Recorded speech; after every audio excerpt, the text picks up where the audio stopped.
오늘 여러분과 함께 말씀을 나누기 전에 이런 물음 하나를 마음에 품고 말씀을 묵상해 봤으면 좋겠습니다. 이런 물음이요. 나는 내 인생의 역사를 써내려가고 싶어 하는가? 아니면 나의 삶을 통하여 일하시는 하나님의 역사를 써내려가고 싶은가? 다시 한번요. 나는 나의 삶의 역사를 쓰고 싶어 하는가? 아니면 나를 통하여 일하시는 하나님의 역사를 쓰고 싶어 하는가? 이 질문이요, 이 물음이요. 우리 모두는 우리의 인생을 멋지게 쓰고 싶어 합니다. 그래서 나의 역사가 두각을 나타내고 그리고 남들 앞에 두드러져 보이기를 기대하면서 살아갑니다. 그래서 모두가 자기 역사를 자랑하고 싶어 할 만큼의 역사가 되기를 원합니다. 그런데 하나님의 사람들은 나를 통하여 하나님의 역사가 어떻게 쓰여질 건가? 거기에 관심이 있어야 합니다. 다시 한번요. 하나님의 사람은 나를 통하여 하나님께서 어떻게 일하고 계시는가? 그래서 나의 삶을 통하여 하나님의 역사가 어떻게 쓰여질 수 있을까? 그것을 생각하며 사는 사람들입니다. 제가 한번 이런 비유를 들어볼까요? 제가 결혼하기 전에는요, 그리고 결혼하고 나서 아이가 없는 동안에는요, 여전히 나의 삶의 역사를 잘 써야겠다 싶었어요. 근데 막상 자녀를 낳고 자녀들이 성장하기 시작하자 제 마음 안에는 저의 인생의 역사보다 자녀들의 인생이 잘 쓰여졌으면 좋겠다는 마음이 생기더라고요. 여러분은 어떠신가요? 여전히 여러분의 인생의 역사가 잘 쓰여졌으면 좋겠다 생각이 드시나요? 아니면 여러분의 자녀의 인생이 잘 쓰여졌으면 좋겠다, 그런 마음이 있으신가요? 적어도 부모가 되었다면 자신의 인생의 역사보다 이제는 자녀의 인생의 역사가 잘 쓰여졌으면 좋겠다 생각하게 됩니다. 이것이 정상적인 부모의 마음일 겁니다. 그렇다면 하나님의 사람이 된 여러분과 저에게는 이런 마음 있어야 되는 것 아닐까요? 하나님의 사람이 되고 나서도 여전히 내 인생의 역사를 잘 써가고 싶은 마음이 아니라 하나님께서 어떻게 나를 사용하셔서 하나님의 역사를 써내려 가실까? 거기에 마음을 둬야 하나님의 사람이라 그럴 수 있지 않을까요? 부모가 됐다면 내 자녀가 어떻게 잘 될 수 있을까?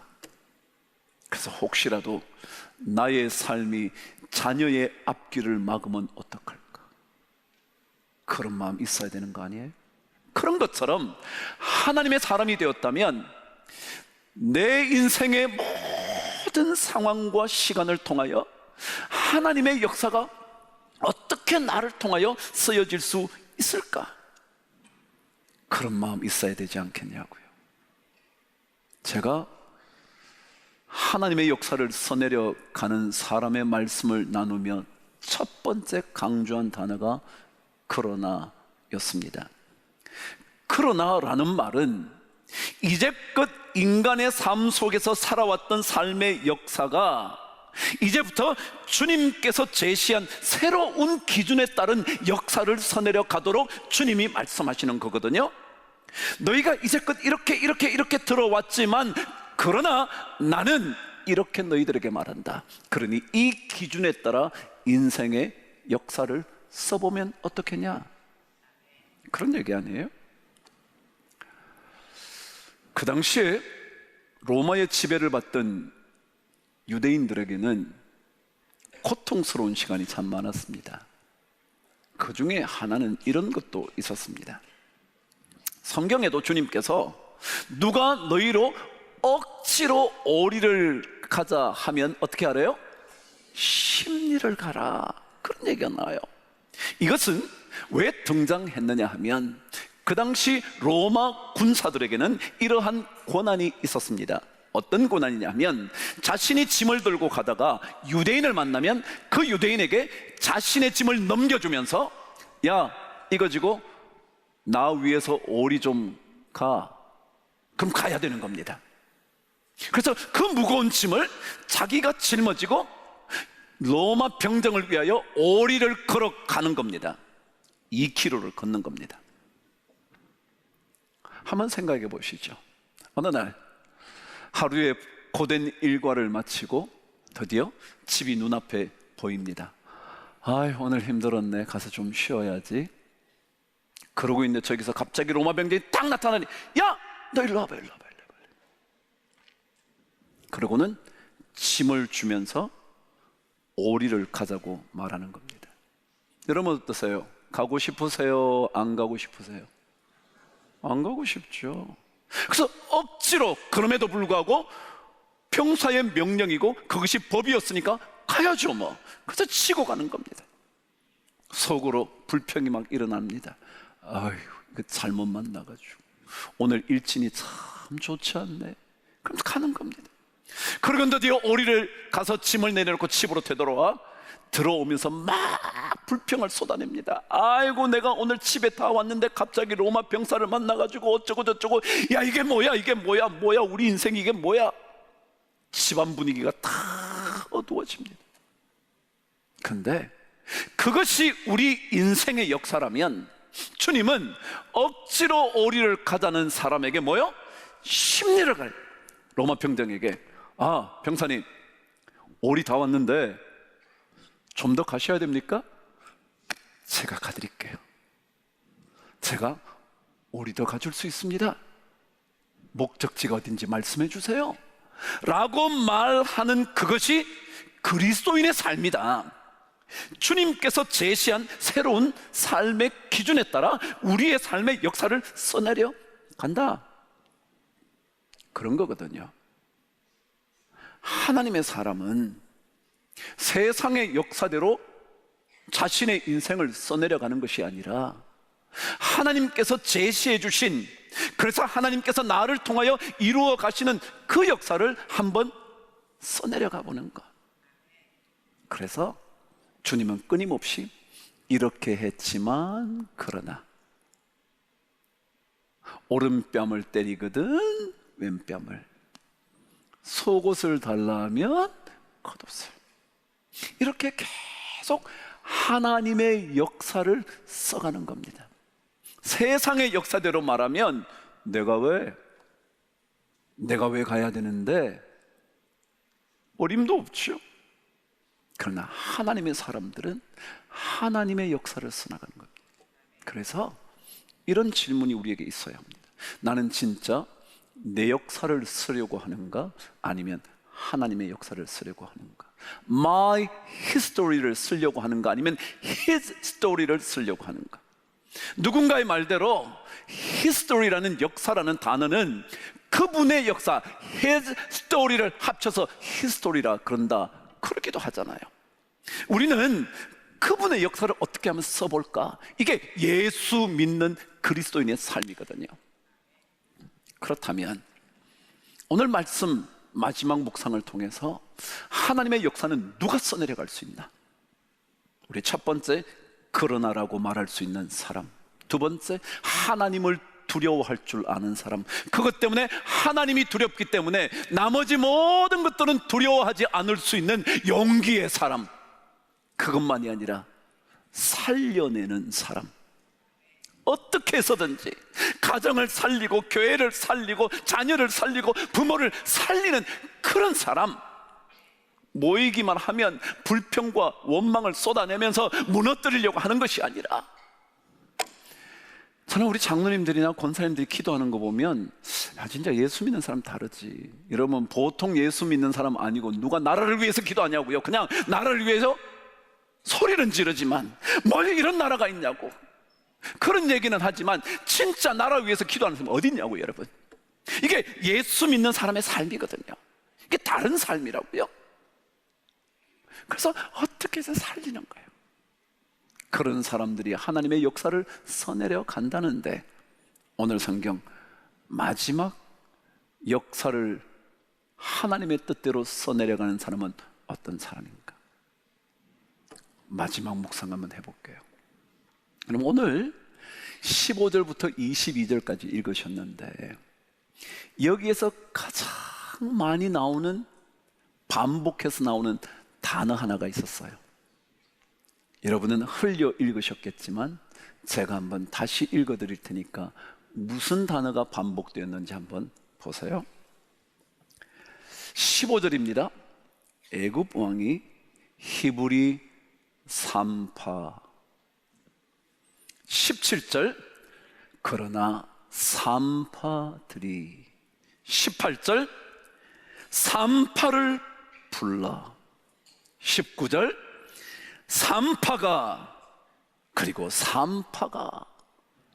20절 그 산파들에게. 21절 그 산파들은. 16절 한 절을 빼고 전부 다 산파라는 단어가 적혀져 있습니다. 그런데 사실은 16절에도 이르되 너희는 이라고 말할 때 이 너희는 산파들입니다. 그렇다면 15절부터 21절까지 한 번도 빠지지 않고 등장한 단어가 산파입니다. 저는 이 단어를 읽는데 이런 생각이 딱 든 겁니다. 하나님의 역사는 어떤 사람을 통하여 쓰여지냐 하면, 자신의 자리, 자신의 직책, 자신의 환경 속에서 그것을 하나님의 역사를 써내려가는 주님의 기회로 삼는 사람이 하나님의 역사를 써내려간다. 누가요? 산파는 산파로서, 기업가는 기업가로서, 가르치는 사람은 가르치는 일로, 병을 고치는 자는 병 고치는 일로, 마을단의 사람 직원은 직원으로, 사업을 해서 사장은 사장으로, 각자의 자리. 이 여인은 산파였는데 그 산파를 하나님의 생명을 살리는 기회로 삼았다. 그 사람들이 하나님의 역사를 써내려간다. 전 그런 생각이 들더라고요. 난 직장이 없다고요? 혹시 아버지신가요? 아버지라는 직책을 통하여 하나님의 역사를 쓰는 겁니다. 나는 이제 늙어서 아무것도 못하는 늙은 어미라고요? 그 어머니의 삶을 통하여 하나님의 역사를 쓰는 겁니다. 자식인가요? 자녀인가요? 그 자녀의 삶을 통하여 하나님의 역사를 써내려가는 것. 여러분 한번 생각해 보십시다. 산파는 비록 보잘것없는 직책일 것 같지만 굉장히 중요했습니다. 이유는 아이가 태어났어요. 그 태어난 아이의 생명을 마음대로 할 수도 있을지 몰라요. 한번 생각해 보셔요. 만일 산파가 그 자녀를 죽이려고 생각한다면, 산후에 아직까지 제대로 눈조차 뜨지 못하는 어미를 앞에 두고 젖은 물수건 아이 위에 올리면 그냥 아이는 생명을 잃습니다. 말하자면 어린 생명의 생명 죽음을 관장할 수 있는 사람이 산파였습니다. 그래서 애굽 왕은 아이들의 생명을 앗아가는 일을 군인들에게 맡기지 않고 산파에게 맡긴 겁니다. 여러분, 군인들을 동원해가지고요, 야, 동네를 돌아다니다가 아이가 태어나며 울음소리가 나면 그 집에 쳐들어가서 그 아이를 확인해서 죽여버려 라고 말할 수 있었는데, 하나님은, 애굽 왕은 그렇게 하지 않았습니다. 산파를 불러서 죽일 수 있도록 한 겁니다. 말하자면 산파라는 직책을 통하여 이 여인은 하나님의 명령을 수행함으로 하나님의 역사를 써내려 간 겁니다.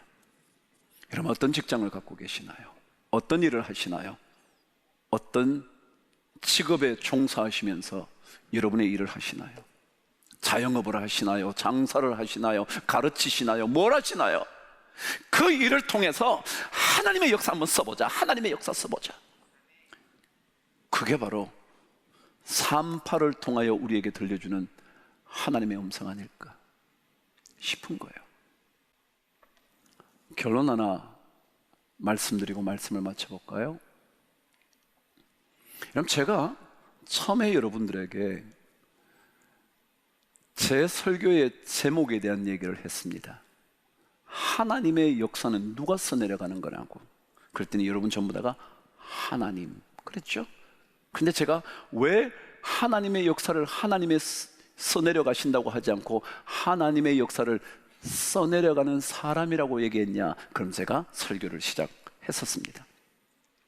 결론에는 다시 처음으로 되돌아갑니다. 여러분, 하나님의 역사는요, 진짜 누가 쓰느냐면 하나님이 쓰셔. 그렇지 않아요?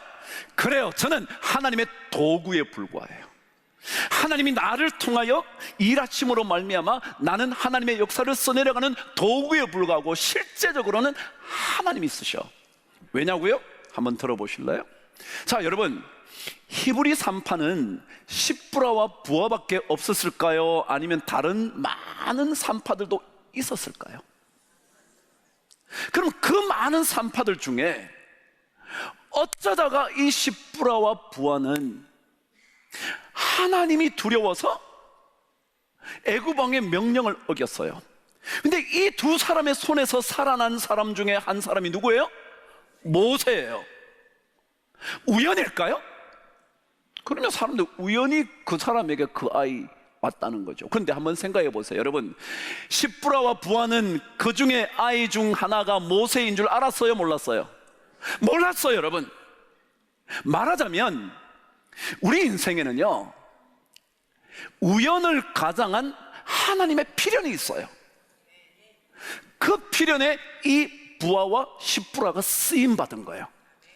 그렇게 보면 하나님의 역사는요, 누가 쓰느냐면 하나님이 쓰시는 거예요. 내가 쓰는 게 아니에요.